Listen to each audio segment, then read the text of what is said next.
JJ and I go way back as well. I've known you guys forever, and I'm beyond honored to be standing up here today. Finding your one true love is once in a lifetime. It's so rare to have someone that you want to share everything with.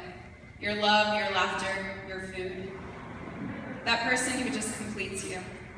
Abigail, I'm just so happy that you found me.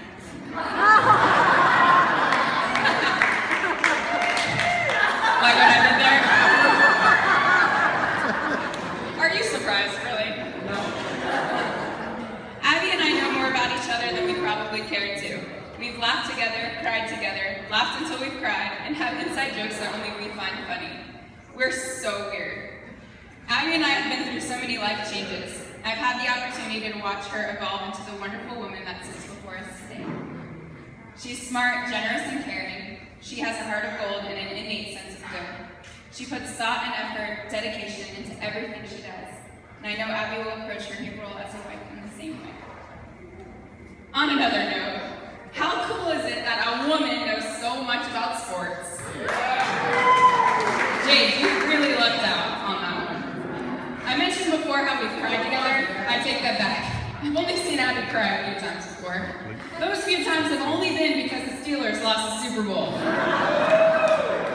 Sorry, I don't really want to get into it. Don't want to make you cry. I don't want to bring that up. Go Packers. I'm kidding. It's exceptional to find a woman who knows so much about sports, but it's even more unusual to find a woman who cannot, for the life of her, cook. JJ, I'm with you. Tuna casserole is only good once or twice in your lifespan. This is where he comes in. Jade, I can honestly say that your remarkable skills as a chef are uncanny. I've experienced it firsthand, and I know that you take care of my girls, so thank you. We're only on page 2. Oh. I actually got to know JJ best when we worked together at Cruisers. When he and Abbie started dating, I got to hear all about how quickly he was falling for her and how much he really cared for her. Of course, I'd run straight to her and tell her all about it, but what do you expect? My most fond memory at Cruisers was when JJ came up to me and said, "Hey Sarah, have you ever heard Abbie sing? She has the voice of an angel. She actually recorded her own CD." I was like, what? No idea. So he goes to the kitchen. David, you might have been here for this. Any of you Cruisers folk. Goes to the kitchen, puts in a CD, turns the sound up full blast. The entire restaurant can hear the music.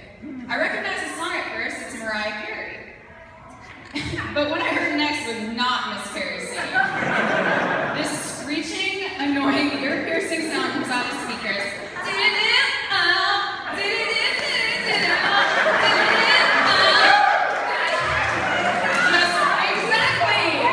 Just repeating over and over in my brain. People are coming out of the woodwork to learn what the heck that dreadful sound was. I look at JJ in disgrace, and all he says, which he still says to this day, "Well, she's your friend." Thank you. I knew that after hearing that, he still loved her. It was definitely meant to be. I tried to get him to get me the CD to play at the DJ, but I think it was really looking out for me. It's like, I couldn't find it. Get into the truck. JJ. Hey, I'm talking to you. You really are a great guy. On the way to her bachelorette party, I asked Abbie what she loves most about you. It's hard to get a serious conversation out of her because, let's be honest, we can't ever be serious.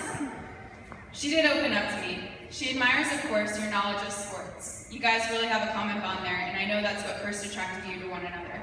She's so thankful that you have a strong rapport with her brothers and her dad. Family is very important to her, and you have proved that one day you two will have a successful family of your own.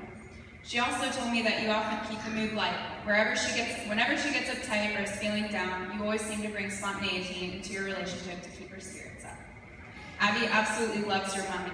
She enjoys the random fun facts about everything, like geography and history.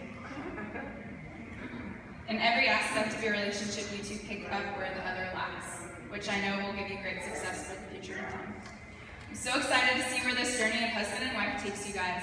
Been around long enough to see it thus far, and I'm not going anywhere. So don't worry, JJ. Since you're marrying my friend, you have a whole lifetime of hugs and soggy sick kisses coming your way.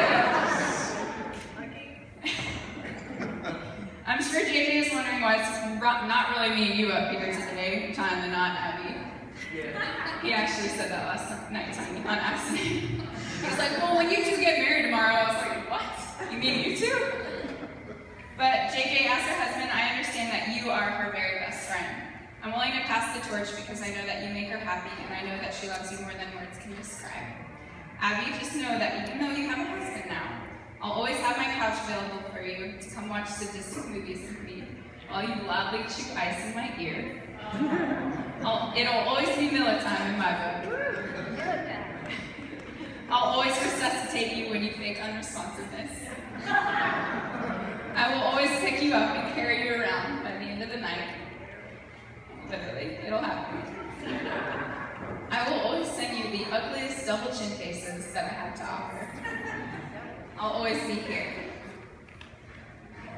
Abigail, you are the Cindy Lou to my Grinch. You're the Chopin in my car. You're the Crystal to my Chicks. The Abigail to my Sarah Gale.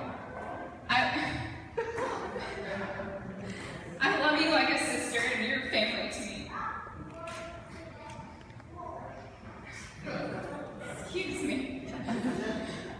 And so, I would just like to say to you and everyone here, gracias por vivir en la casa, en la escuela, en desnudo marcada. Tienes con vivir en las presas. Keep smiling, knowing you can always count on me. For sure, that's what friends are for.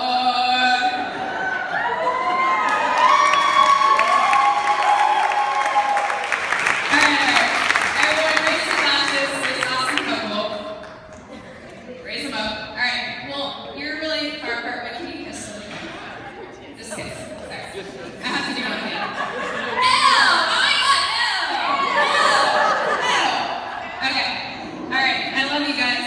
May your love be more modern enough to survive the times and be old-fashioned enough to survive forever. Congrats to